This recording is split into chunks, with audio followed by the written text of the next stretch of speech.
എല്ലാവർക്കും അടുക്കളക്കൂട്ടിലേക്ക് സ്വാഗതം. ഇന്ന് നമുക്ക് ഒരു അടിപൊളി ടേസ്റ്റിൽ ഹമൂർ ഫിഷ് ഫ്രൈ ഉണ്ടാക്കാം. ഇന്ന് നമുക്ക് വളരെ സിമ്പിളായിട്ട് ഒരു ഫിഷ് ഫ്രൈ എങ്ങനെയാണ് ഉണ്ടാക്കുന്നത് നോക്കാം. നമുക്ക് എല്ലാവർക്കും അറിയാവുന്ന റെസിപ്പിയാണ്. അപ്പോൾ ഇത് അറിയാത്ത ആൾക്ക് വേണ്ടിയിട്ടാണ് ഈ വീഡിയോ ഉണ്ടാക്കുന്നത്. അപ്പോൾ നമ്മൾ എന്താ ചെയ്യാൻ പോകുന്നതെന്ന് വെച്ചാൽ, നമുക്കിപ്പോൾ ഇവിടെ കിട്ടിയിട്ടില്ലെങ്കിൽ ഉള്ളത് 2 ചെറിയ ഹമൂർ ഫിഷാണ്. ആദ്യം നമുക്ക് ഇത് നന്നായിട്ട് കല്ലുപ്പ് വെച്ച് ഒന്ന് വാഷ് ചെയ്തെടുക്കാം.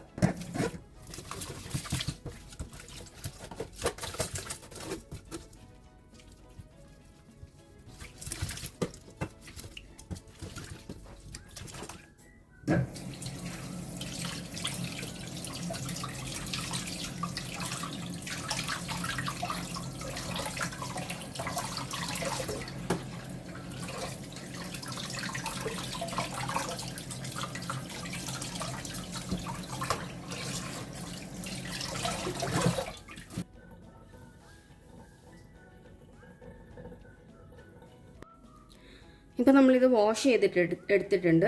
ഇനി എന്താ ചെയ്യേണ്ടതെന്ന് വെച്ചാൽ, നമുക്കിത് നന്നായിട്ട് കരയിട്ട് കൊടുക്കണം. വളരെ ചെറിയ കരയിട്ട് കൊടുക്കണം. ചെറുതായിട്ട് ഇട്ട് കൊടുത്താൽ മതി എന്ന് പറയാൻ കാരണം, നമ്മൾ ചെറിയ കരയിട്ട് കൊടുക്കുമ്പോൾ നമ്മൾ മസാലയൊക്കെ തേക്കുമ്പോൾ ഇതിൻ്റെ ഉള്ളിലേക്ക് നന്നായിട്ട് പിടിക്കും. ഇനി നമുക്കിതിന് കരയിട്ട് കൊടുക്കാം.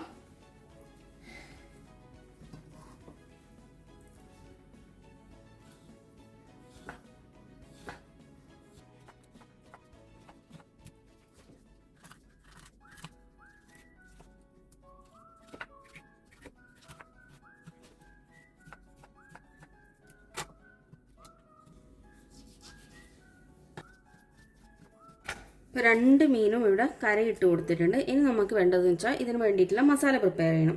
അപ്പം കരയിട്ട് വെച്ച മീൻ ഇതിൽ തന്നെ നിൽക്കട്ടെ. എന്നിട്ട് നമുക്ക് ഈ പാത്രത്തിൽ ഒന്ന് കഴുകിയതിന് ശേഷം ഈ പാത്രത്തിൽ തന്നെ നമുക്ക് മസാല പ്രിപ്പയർ ചെയ്യാം. ഒരു 1.5 ടീസ്പൂൺ മഞ്ഞൾപ്പൊടി, 1 ടേബിൾ സ്പൂൺ മുളക് പൊടി, 1 ടീസ്പൂൺ കാശ്മീരി ചില്ലി പൗഡറാണ്, ആവശ്യത്തിനുള്ള ഉപ്പ്. ഫിഷ് ഫ്രൈ ചെയ്യുമ്പോൾ മസ്റ്റായിട്ടുള്ള ഒരു സാധനമാണ് കരിവേപ്പില.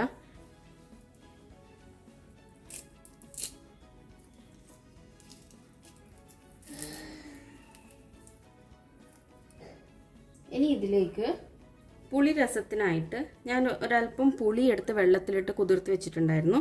ഇത് നന്നായിട്ട് ഉടച്ചതിന് ശേഷം ഇതിൻ്റെ വെള്ളം വെച്ചാണ് നമ്മൾ മസാല ഉണ്ടാക്കുന്നത്. പച്ചവെള്ളം ഉപയോഗിക്കുന്നതിന് പകരം ഈ വെള്ളം ഉപയോഗിച്ച് കഴിഞ്ഞാൽ മസാലയ്ക്ക് വേറെ തന്നെ ഒരു ടേസ്റ്റ് ആയിരിക്കും.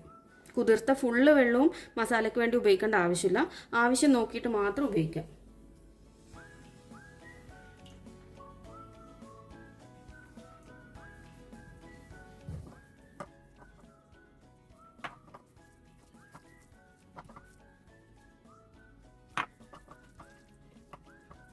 അപ്പോൾ മസാല ഇപ്പോൾ ഇവിടെ റെഡി ആയിട്ടുണ്ട്.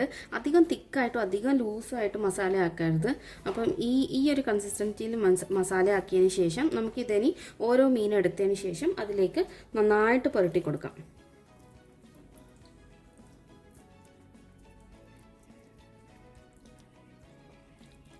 ഇതിൻ്റെ കരേൻ്റെ ഉള്ളിലേക്കൊക്കെ നന്നായിട്ട് മസാല ആക്കി കൊടുക്കുക. അപ്പോൾ മാത്രമേ നമുക്ക് നല്ല ടേസ്റ്റിൽ ഫ്രൈ കഴിക്കാൻ പറ്റൂ.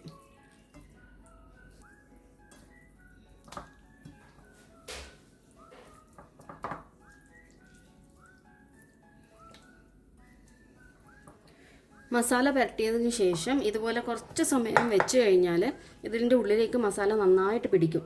അപ്പോൾ ഒരു 5-10 മിനിറ്റ് വെച്ചാൽ മതി. അതിനുശേഷം നമുക്കിത് ഫ്രൈ ചെയ്യാം. ഇനിയൊരു പാൻ സ്റ്റവിൽ വെക്കുക. പാൻ സ്റ്റവിൽ വെച്ചതിന് ശേഷം നന്നായിട്ട് ചൂടായി വരുമ്പോൾ അതിലേക്ക് ആവശ്യത്തിനുള്ള വെളിച്ചെണ്ണ ഒഴിച്ചു കൊടുക്കുക. ഞാനിപ്പോൾ എപ്പോഴും വെളിച്ചെണ്ണ വെച്ചാണ് ഫ്രൈ ചെയ്യാറ്, വേറെ ഓയിലൊന്നും ഉപയോഗിക്കാറില്ല. പാൻ കുറച്ച് പൊട്ടയാണ്, എന്നാലും ഫ്രൈ നല്ല സൂപ്പറായിരിക്കും കേട്ടോ. അപ്പോൾ എണ്ണ നന്നായിട്ട് ചൂടായിട്ടുണ്ട്. അപ്പം ഞാൻ ചെയ്യുന്ന ഒരു കാര്യമാണ്, കരിവേപ്പില ഇങ്ങനെ വെച്ച് കൊടുക്കും. ഇനി ഈ കരിവേപ്പിലയുടെ മുകളിലേക്കാണ് ഞാൻ മസാല പുരട്ടിയിട്ട് ഫിഷ് വെക്കാൻ പോകുന്നത്.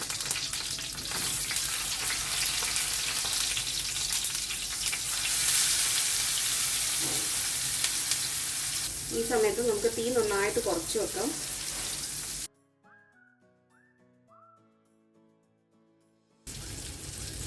ഇനി നമുക്ക് ഇതിൻ്റെ ഒരു സൈഡ് നന്നായിട്ടായിട്ടുണ്ട്. ഇനിയിപ്പോൾ നമുക്ക് ഇതിനെ മറിച്ചിട്ട് കൊടുക്കാം.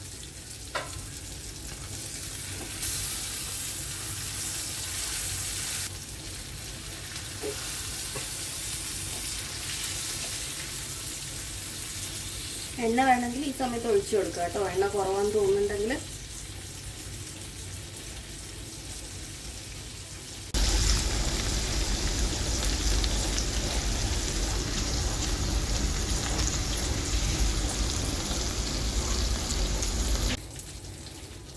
അപ്പോൾ ഇത് രണ്ട് ഭാഗവും നന്നായിട്ട് ഫ്രൈ ആയിട്ടുണ്ട്. ഇനി നമുക്കിത് ഡയറക്റ്റ് ഒരു സെർവിങ് ഡിഷിലേക്ക് മാറ്റാം.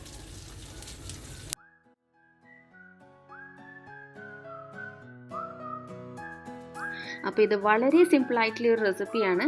ട്രൈ ചെയ്തതിന് ശേഷം തീർച്ചയായും എന്നെ കമൻസിൽ ഫീഡ്ബാക്ക് അറിയിക്കണേ. അതുപോലെ അടുക്കളക്കൂട്ട് ചാനൽ ആദ്യമായിട്ട് കാണുകയാണെങ്കിൽ ആ സബ്സ്ക്രൈബ് ബട്ടൺ ക്ലിക്ക് ചെയ്യാൻ മറക്കരുത്. Thank you.